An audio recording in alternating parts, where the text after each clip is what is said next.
صباح النور. ان شاء الله اليوم رح نحكي لكم كيف بنعمل خبز الكماج على الطريقة الفلسطينية. هالخبز بده شوي يعني نعطيه من وقتنا، مو بسرعة يعني بيتحضر، بس اكيد بيعطي نتيجة ممتازة.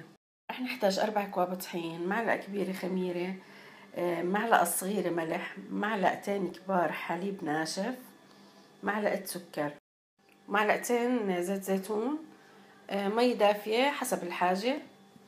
خلينا نبلش. اول شي نخلط الطحين، ضروري تنخل الطحين، كل ما نخلتوه بعطيكم نتيجة افضل. بعدها بنحط عليه كل المواد الجافة اللي عنا، بندمجهم هيك مع بعض هم جافين عشان نضمن انه كلهم انخلطوا منيح.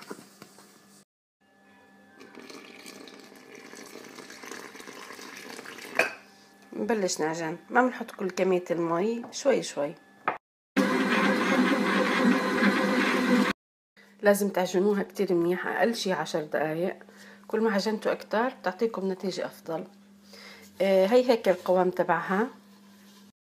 هلا اخر شي قبل ما نشيلها بنحط لها معلقة كبيرة زيت زيتون، وبنعجنها هيك لفة معاهم. هاي خلصت عجينتنا، هاي هيك القوام تبعها.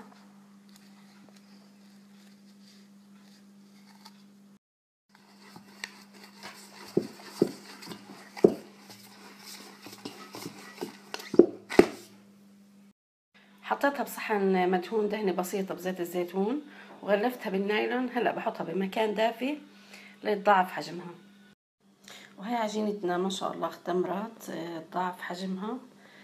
خلينا هلا نقطعها ونفرجيكم كيف بيكون شكلها. العجينة كتير مهم انه تاخد وقتها بالتخمير، ما تستعجلوا عليها، اتركوها براحتها لما تخمر كتير منيح ويتضاعف الحجم تبعها. هلا بيلزمنا هيك فوطة نظيفة، تكون مغسولة ونظيفة، ضامنينها انها نظيفة عشان نحط كور العجين عليها ونتركهم يرتاحوا.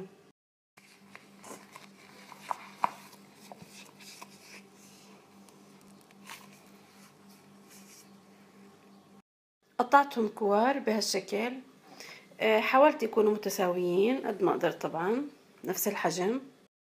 هلا كمان بنغطيهم فوطة نظيفة ونتركهم يرتاحوا 10 دقايق. هي بعد ما تركناهم 10 دقايق يرتاحوا، لاحظوا كيف ما شاء الله كمان نفخوا هيك وتضاعف حجمهم كمان مرة. هلا رح نبلش نفرد فيهم بهالشكل، خليهم يكونوا بهالسمكات لانهم رح يرجعوا يختمروا مرة تانية. هاي خلصنا فردهم، فردتهم كاملين. هلا بغطيهم كمان بفوطة نظيفة وبتركهم نص ساعة. لازم يكون عندنا زي هالخبازة، بسموها الخبازة الفلسطينية، موجودة بالسوق بأي مكان بالأدوات المنزلية. يعني الكماج بصراحة رح أحكي لكم ما بينجح 100% إلا بهالخبازة هاي. إذا كان فرن حامي كتير كتير بيمشي الحال، بس بهالخبازة خبزنا بضل محافظ على ليونته وعلى طراوته أكتر. بالفرن بينشف بعد فترة بسيطة هيك. أنا طبعا هلأ مشغليتها، بدي إياها تحمى منيح، بعديها ببلش أخبز إن شاء الله. أول شي لازم نحط الخبزة يعني ثواني من فوق، يدوب بس ثواني مو كتير. أول ما تبلش هيك الفقاعات بننزلها تحت شكلها. بس نزلناها هلأ بنتركها تتحمر. شوفوا كيف ما شاء الله نفخت. هي طلعناها من الخبازة، شوفوا ما شاء الله كيف الارتفاع.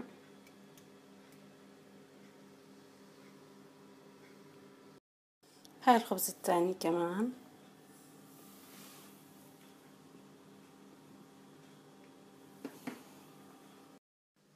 هاي خلصتهم كلهم ما شاء الله، شكلهم بجنن، ريحة الخبز كمان بتجنن طالعة في البيت.